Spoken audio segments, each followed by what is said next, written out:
Friends, ఈరోజు నా favourite టమాటా curry చేస్తున్నా. నేను ఎలా చేసినా ఈ కర్రీ మాత్రం అస్సలు పాడు కాదు, అసలు టేస్టీగా వస్తుంది. ఎలా చేశానా, ఇంత బాగా నేనే చేశానా అలా అనిపిస్తుంది. నేను వంటలు నేర్చుకుంది ఫస్ట్ టమాటా కర్రీ నుంచే నేర్చుకున్నా. సరే కానీ ఫస్ట్ ప్రాసెస్ చూపెడతా.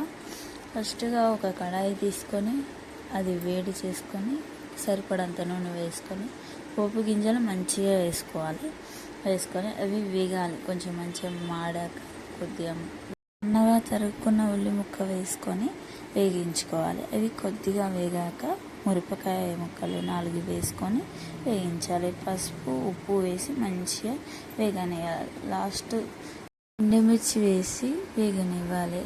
కొద్దిసేపటికి అల్లం పేస్ట్ కూడా వేసి వేగనివ్వాలి. అది కొంచెం పచ్చివాసన వెళ్ళాక టమాటాలు వేసి మగ్గనివ్వాలి. అవి మగ్గిన తర్వాత కారం పొడి సరిపడంత వేసుకొని కారం పొడి మొత్తం పచ్చివాసన వెళ్ళే వరకు మంచి నూనె బయటికి వెళ్ళే వరకు వేగించుకోవాలి.